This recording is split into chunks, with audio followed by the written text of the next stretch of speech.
നമസ്കാരം. പലയിടത്തായി കുട്ടികൾ കൊല്ലപ്പെടുന്നതും കൊലയാളികളാകുന്നതുമായ വാർത്ത പലപ്പോഴായി 20th അവർ ചർച്ച ചെയ്തിട്ടുള്ളതാണ്. കുട്ടികൾക്കിടയിൽ എങ്ങനെ ഇത്തരത്തിൽ കുറ്റവാസന വർദ്ധിക്കുന്നുവെന്നത് ഇപ്പോഴും വലിയൊരു ചോദ്യചിഹ്നമായി നിലനിൽക്കുകയാണ്. സോഷ്യൽ മീഡിയയും സിനിമകളും ഒപ്പമുള്ളവരുടെ സ്വഭാവവും വളർന്നു വരുന്ന സാഹചര്യവും എല്ലാം അതിന് കാരണമാകുന്നുവെന്നത് നമ്മളൊക്കെ പലപ്പോഴായി ചർച്ചയാക്കുന്ന വിഷയങ്ങളുമാണ്. ഇതിനൊരു പരിഹാരം എന്ത് എന്നത് അപ്പോഴും ആരും ചിന്തിക്കാത്തൊരു വിഷയമായി അവിടെ ബാക്കിയാവുകയാണ്. ഇതുമായി ബന്ധപ്പെട്ട ചില വാർത്തകളിലൂടെ തന്നെയാണ് 20th അവർ ഇന്ന് യാത്ര ചെയ്യുന്നത്. സ്വാഗതം നിഗൂഢതകളുടെ 20ാം മണിക്കൂറിലേക്ക്.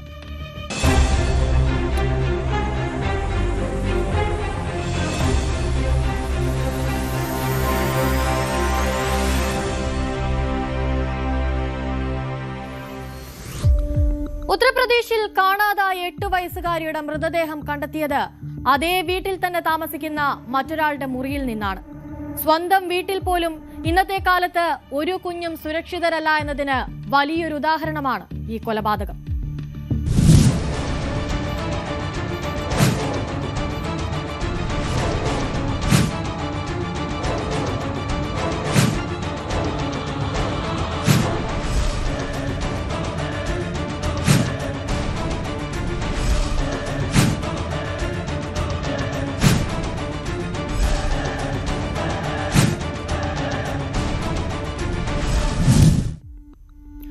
ഉത്തർപ്രദേശിലെ ആഗ്രയിലെ താജ്ഗഞ്ച് പോലീസ് സ്റ്റേഷൻ പരിധിയിലാണ് സംഭവം നടക്കുന്നത്. 8 വയസ്സുകാരിയെ കാണാതായി 24 മണിക്കൂറിനുള്ളിൽ അവളുടെ മൃതദേഹം കണ്ടെത്തിയത് വീടിനുള്ളിൽ മറ്റൊരാൾ വാടകയ്ക്ക് താമസിക്കുന്ന മുറിക്കുള്ളിലെ ഒരു ക്യാനിൽ നിന്നാണ്. ചൊവ്വാഴ്ചയാണ് വീടിന് പുറത്ത് കളിച്ചുകൊണ്ടിരിക്കുകയായിരുന്ന 8 വയസ്സുകാരിയെ കാണാതാകുന്നത്. പെട്ടെന്ന് കുട്ടിയെ കാണാതായതിനെ തുടർന്ന് വീട്ടുകാർ പ്രദേശത്താകെ തെരച്ചിൽ നടത്തി. അയൽവാസികളോടടക്കം വിവരം തിരക്കിയെങ്കിലും പെൺകുട്ടിയെപ്പറ്റി ഒരു വിവരവും ലഭിച്ചില്ല. കുട്ടി വീടിന് പുറത്ത് കളിച്ചുകൊണ്ടിരിക്കെ പെട്ടെന്ന് കാണാതാവുകയായിരുന്നുവെന്നാണ് വീട്ടുകാർ പറയുന്നത്. എന്തെങ്കിലും അനിഷ്ട സംഭവം ഉണ്ടായേക്കാമെന്ന് ഭയന്ന ആ വീട്ടുകാർ അപ്പോൾ തന്നെ പോലീസിനെ വിവരം അറിയിക്കുകയും ചെയ്തു. അന്വേഷണത്തിനിടയിൽ പെൺകുട്ടി ഒറ്റയ്ക്ക് പോകുന്നതായുള്ള CCTV ദൃശ്യങ്ങൾ അടക്കം പോലീസ് ശേഖരിച്ചു. കൂടാതെ കോളനിയിലെ എല്ലാ വീടുകളിലും പരിശോധന നടത്തി സമീപവാസികളെയും ബന്ധുക്കളെയും അടക്കം ചോദ്യം ചെയ്യുകയും ചെയ്തു.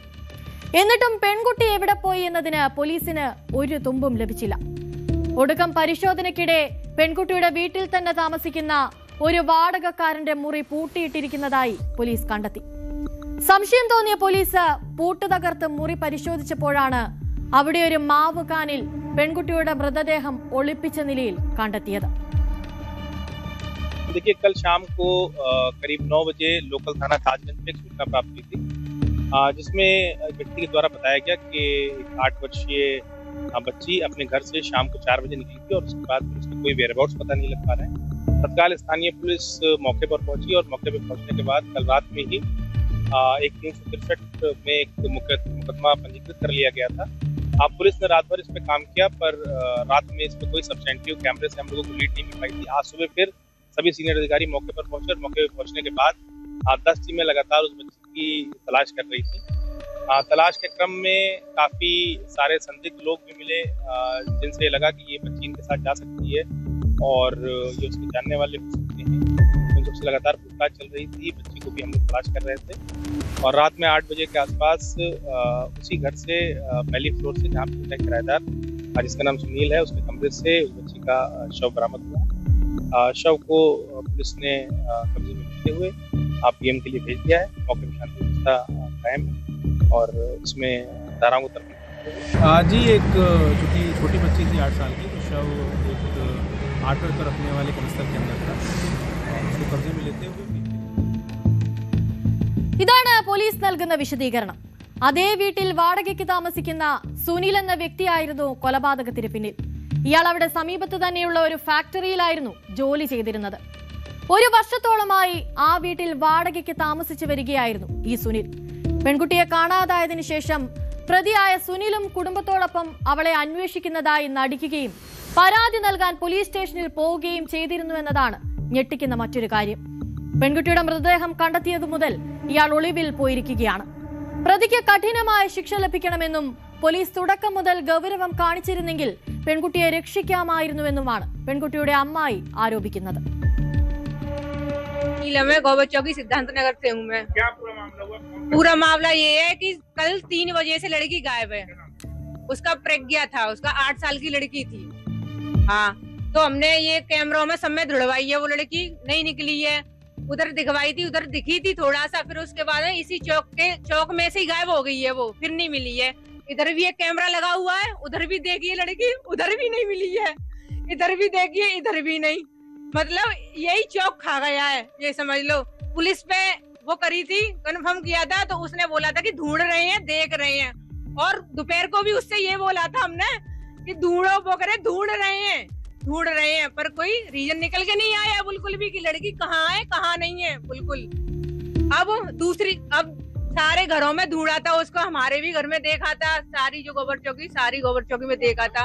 फिर वो पुलिस चली गई, जाने के बाद फिर दूसरी पुलिस आई है, तो आते ही वो ताला टूटा था या तोड़ा था, तो पहले ही पुलिस ने बोला था दोपहर को कि लड़की मिल जाएगी, शाम तक मिल जाएगी। तो उनको पता था, तब क्यों नहीं बताया था उन्होंने? സംഭവത്തെക്കുറിച്ചുള്ള വിവരം ലഭിച്ചതിനെ തുടർന്ന് മുതിർന്ന പോലീസ് ഉദ്യോഗസ്ഥർ സ്ഥലത്തെത്തി സ്ഥിതിഗതികൾ വിലയിരുത്തി. ഒളിവിൽ പോയ പ്രതിയെക്കുറിച്ച് അന്വേഷിക്കാൻ 10 ടീമുകൾ രൂപീകരിച്ചതായി സിറ്റി ഡിസിപി സയ്യിദ് അലി അബ്ബാസ് വ്യക്തമാക്കി. പെൺകുട്ടിയെ അവയവങ്ങൾ മുറിച്ചുമാറ്റിയെന്ന വാദം തെറ്റിദ്ധരിപ്പിക്കുന്നതാണെന്നും പോസ്റ്റ്മോർട്ടം റിപ്പോർട്ട് ലഭിച്ചതിന് ശേഷം മാത്രമേ സ്ഥിതിഗതികൾ വ്യക്തമാകൂവെന്നും അദ്ദേഹം കൂട്ടിച്ചേർത്തു. നിലവിൽ പോലീസ് മൃതദേഹം പോസ്റ്റ്മോർട്ടം പരിശോധനയ്ക്ക് അയച്ചിട്ടുണ്ട്.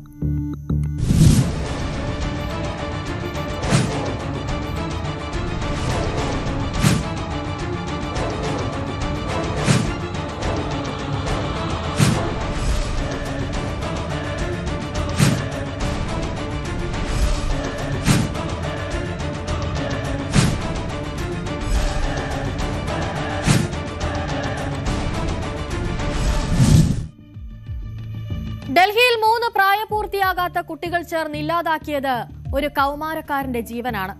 പ്രതികളിൽ ഒരാളെ ഭീഷണിപ്പെടുത്തിയെന്ന കാരണം പറഞ്ഞായിരുന്നു ഈ കൊലപാതകം.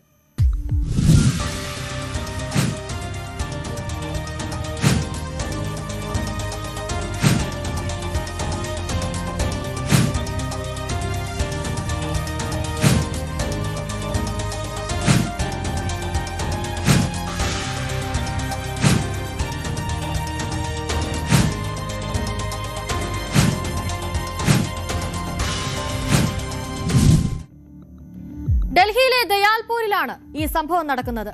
16 വയസ്സുകാരനായ ആൺകുട്ടിയെ പ്രായപൂർത്തിയാകാത്ത 3 കുട്ടികൾ ചേർന്ന് കൊലപ്പെടുത്തുകയായിരുന്നു. ബുധനാഴ്ച രാത്രിയിൽ വീട്ടിൽ നിന്നും 16-കാരനെ വിളച്ചിറക്കിക്കൊണ്ടു പോവുകയായിരുന്നു ഈ മൂവർ സംഘം. എന്നാൽ സമയമേറെ കഴിഞ്ഞിട്ടും മകൻ തിരികെ എത്താത്തതിനെ തുടർന്ന് വീട്ടുകാർ അന്വേഷിച്ചിറങ്ങിയപ്പോഴാണ് വീടിന് സമീപത്ത് തന്നെ മകൻ അബോധാവസ്ഥയിൽ കിടക്കുന്നത് അവർ കാണുന്നത്. പെട്ടെന്ന് തന്നെ അവനെ ആശുപത്രിയിൽ എത്തിച്ചെങ്കിലും 16 വയസ്സുകാരൻ മരണപ്പെട്ടതായി ഡോക്ടർമാർ സ്ഥിരീകരിക്കുകയായിരുന്നു. സംഭവത്തെപ്പറ്റി മരണപ്പെട്ട കുട്ടിയുടെ പിതാവ് വ്യക്തമാക്കുന്നത് ഇങ്ങനെയാണ്. मेरे बच्चे को 8 बजे घर से निकला है जी। वो मैंने उसको चांद मस्जिद पे देखा 8:45 मैं हॉस्पिटल जा रहा था, मैं उसको वहाँ छोड़ के गया हूँ। उसके बाद में फिर मेरे को जो है ना 12 साढ़े 12 बजे खबर मिली कि उसका 3-4 लड़कों ने मिलकर मर्डर कर दिया, चाकू छुरी मार दी उसमें। पुलिस से आप लोगों की बात हुई है आपकी? जी पुलिस वालों से बात हुई थी, पुलिस वालों ने हमें भेज दिया, कहने लगा आप घर चले जाओ और 9-10 बजे करीब आना, बाकी हम कार्रवाई कर रहे हैं, उन जो बच्चों ने मारा उनको पकड़ेंगे। अब मैं प्रशासन से बस यही चाहता हूँ सर कि मतलब उन बच्चों को, या बच्चे हैं या बड़े हैं या जो भी हैं, उनको कड़ी से कड़ी सजा मिले सर। കൊല്ലപ്പെട്ട കുട്ടി തങ്ങളിൽ ഒരാളെ ഭീഷണിപ്പെടുത്തിയതിലെ വൈരാഗ്യമായിരുന്നു ആ മൂവർ സംഘം കൊലപാതകം നടത്തിയതിന് പിന്നിലെ കാരണം. പ്രാഥമിക അന്വേഷണത്തിൽ 13-നും 17-നും ഇടയിൽ പ്രായമുള്ള 3 പ്രായപൂർത്തിയാകാത്തവരാണ് ആൺകുട്ടിയെ ആക്രമിച്ചതെന്ന കണ്ടെത്തലിന് പിന്നാലെ പോലീസ് അവരെ അറസ്റ്റ് ചെയ്തു. കുറ്റകൃത്യത്തിന് ഉപയോഗിച്ച കത്തിയും പ്രതികളിൽ നിന്ന് പോലീസ് കണ്ടെത്തുകയും ചെയ്തിട്ടുണ്ട്. രാത്രി ഏകദേശം 8 മണിയോടെ വീട്ടിൽ നിന്ന് ഇറങ്ങിപ്പോയ മകൻ കൊല്ലപ്പെട്ടുവെന്ന വാർത്തയാണ് പിന്നീട് അറിഞ്ഞതെന്നാണ് കൊല്ലപ്പെട്ട 16-കാരന്റെ അമ്മയുടെയും വെളിപ്പെടുത്തൽ.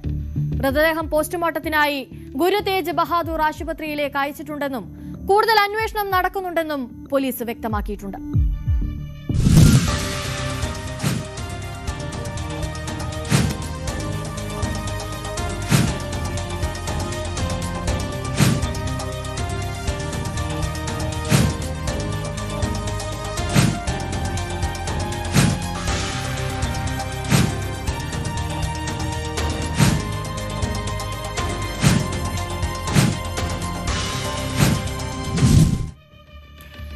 ഇടവേളയ്ക്ക് ശേഷം മടങ്ങിയെത്താം.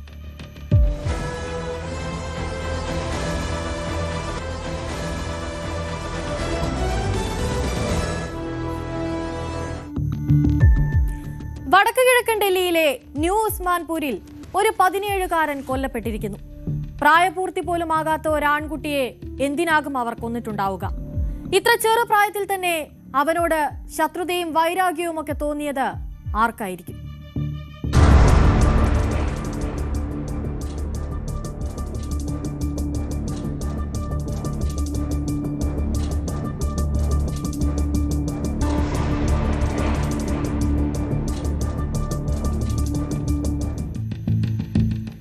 ബുധനാഴ്ച പുലർച്ചെയാണ് 17 വയസ്സുകാരനായ സായിദ് കുത്തേറ്റ് മരിച്ച വിവരം പുറംലോകം അറിയുന്നത്. വടക്ക് കിഴക്കൻ ഡൽഹിയിലെ ന്യൂ ഉസ്മാൻപൂർ പ്രദേശത്തെ ഒരു പാർക്കിലായിരുന്നു 17-കാരന്റെ മൃതദേഹം കണ്ടെത്തുന്നത്. പ്രദേശവാസികളുടെ നിർദ്ദേശം ലഭിച്ചതിനെ തുടർന്ന് ന്യൂ ഉസ്മാൻപൂർ പോലീസ് സ്റ്റേഡിയത്തിൽ നിന്നുള്ള ഒരു സംഘം പോലീസ് എത്തി കുട്ടി മരിച്ചതായി സ്ഥിരീകരിക്കുകയായിരുന്നു. അതോടൊപ്പം തന്നെ ഫോറൻസിക് സംഘം എത്തി മറ്റ് വിവരങ്ങളും ശേഖരിച്ചിട്ടുണ്ട്. കൂടുതൽ വിവരങ്ങൾക്കായി ഇപ്പോൾ മൃതദേഹം പോസ്റ്റ്മോർട്ടത്തിനായി അയച്ചിരിക്കുകയാണ്. വ്യക്തിവൈരാഗ്യമാണോ ഈ കൊലപാതകത്തിന് കാരണമെന്നാണ് പോലീസ് പ്രധാനമായും അന്വേഷിക്കുന്നത്.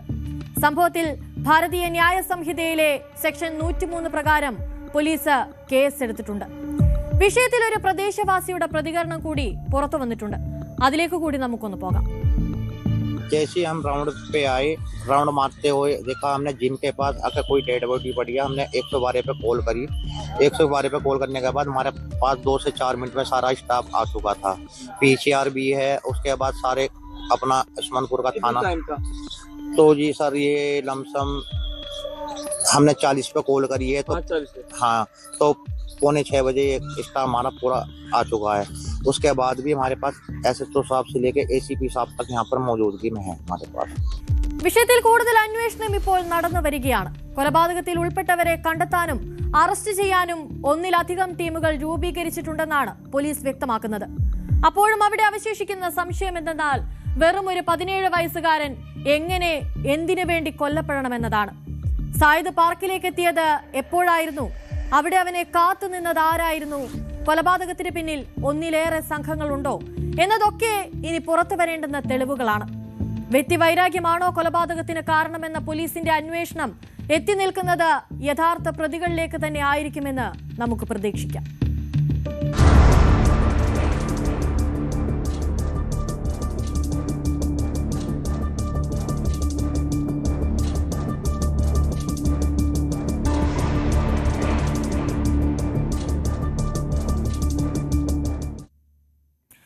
ഗുജറാത്തിലെ മെഹസാന ജില്ലയിൽ സ്വർണ്ണാഭരണങ്ങൾ കവർച്ച ചെയ്യാനായി ഒരു 54-കാരിയെ കൊന്നു കുഴിച്ചുമൂടി.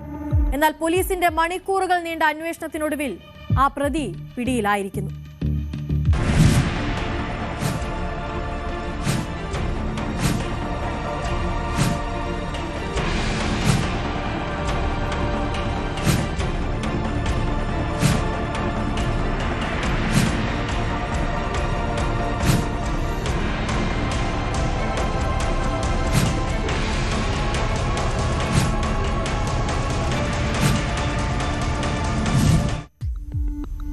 മെഹസാന ജില്ലയിലെ കാടി താലൂക്കിലെ ഇന്ദ്രാദ് ഗ്രാമത്തിൽ നിന്നാണ് ഈ ഞെട്ടിക്കുന്ന വാർത്ത പുറത്തു വരുന്നത്.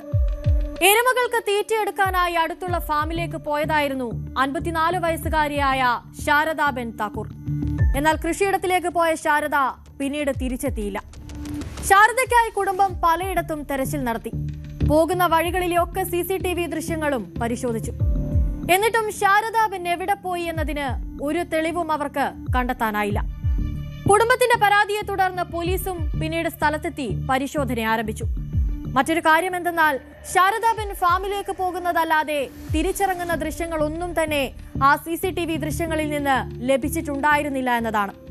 അതുകൊണ്ട് തന്നെ അവർക്ക് ഫാമിനുള്ളിൽ വെച്ച് തന്നെ എന്തെങ്കിലും അപകടം സംഭവിച്ചിരിക്കാമെന്ന നിഗമനത്തിൽ തന്നെയായിരുന്നു പോലീസ്. പോലീസും കുടുംബവും കൃഷിയിടത്തിൽ നടത്തിയ വിശദമായ പരിശോധനയിൽ ഒരു നാരക മരത്തിനടിയിൽ പുതുതായി കുഴിച്ച ഒരു കുഴി കണ്ടെത്തി. ആ കുഴിക്ക് ചുറ്റുമായി ഈച്ചകൾ വട്ടമിട്ട് പറക്കുന്നുണ്ടായിരുന്നു. പോലീസിന്റെ കണ്ടെത്തലുകൾ തെറ്റിയിരുന്നില്ല. ആ കുഴി തുറന്ന് പരിശോധിച്ച പോലീസിന് അതിനുള്ളിൽ നിന്നും ശാരദാബെന്നിന്റെ മൃതദേഹം കണ്ടെത്താൻ സാധിച്ചു. പുറത്തെടുത്ത മൃതദേഹം പരിശോധിച്ച പോലീസിന് കൊലപാതക കാരണം ഏകദേശം വ്യക്തമായി. ഇത് മോഷണത്തിനിടയിൽ നടന്ന ഒരു കൊലപാതകമാണ്. കാരണം ശാരദാബെന്നിന്റെ ചെവികൾ അടക്കം മുറിഞ്ഞിരുന്നു. അതുപോലെ തന്നെ ശരീരത്തിൽ ധരിച്ചിരുന്ന 4 ലക്ഷത്തോളം വില വരുന്ന ആഭരണങ്ങളും കാണാനില്ലായിരുന്നു. ഉടൻ തന്നെ പോലീസ് പ്രത്യേക സംഘങ്ങൾ രൂപീകരിച്ച് പ്രതിക്കായുള്ള അന്വേഷണം ആരംഭിച്ചു. പ്രദേശത്തെ CCTV ദൃശ്യങ്ങൾ പരിശോധിച്ച പോലീസ് അവിടെയുള്ള സ്വർണ്ണ വെള്ളി വ്യാപാരികളെയും വിശദമായി തന്നെ ചോദ്യം ചെയ്തു. ഇതിനിടയിൽ ഏകദേശം 1 ലക്ഷം രൂപ വിലയുള്ളതും 1 കിലോ ഭാരമുള്ളതുമായ വെള്ളിക്കട്ടികൾ വിൽക്കാൻ ഒരാൾ എത്തിയതായി വെള്ളി വ്യാപാരി പോലീസിന് നിർദ്ദേശം നൽകി. ഇയാളെ വിശദമായി ചോദ്യം ചെയ്തതോടെ പ്രതിയിലേക്കെത്താൻ പോലീസിന് സാധിച്ചു. ആ സ്ഥലത്തുണ്ടായിരുന്ന ആളും നിലവിൽ ഇറാന ഗ്രാമത്തിലെ താമസക്കാരനുമായ സച്ചിൻ കുമാർ മുകുന്ദ് ഭായ് കാന്തിഭായ് ദന്താനി എന്ന വ്യക്തിയായിരുന്നു പ്രതി. പോലീസ് സച്ചിൻ ദന്താനിയെ പിടികൂടി ചോദ്യം ചെയ്തതോടെ അയാൾ കുറ്റം സമ്മതിച്ചു. സാമ്പത്തിക ബുദ്ധിമുട്ടുകൾ കാരണം കൊള്ളയടിക്കാൻ വേണ്ടി മാത്രമാണ് താൻ ഈ ക്രൂരമായ കൊലപാതകം നടത്തിയതെന്നായിരുന്നു പ്രതി നൽകിയ വിശദീകരണം.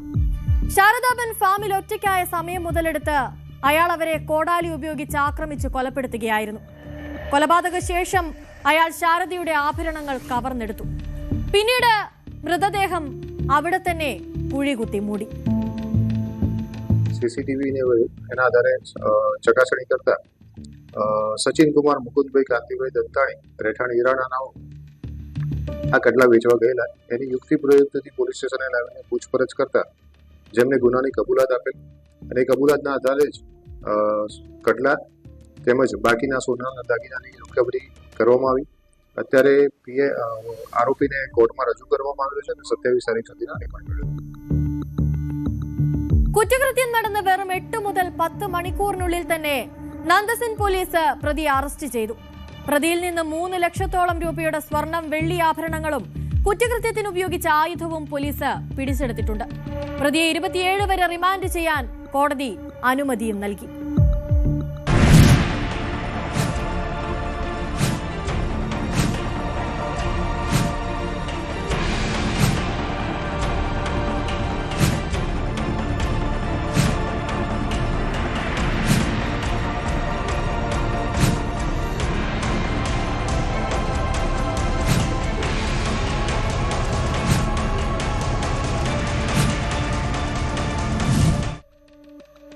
ട്വന്റി അവർ പൂർണ്ണമാവുകയാണ്. നമസ്കാരം.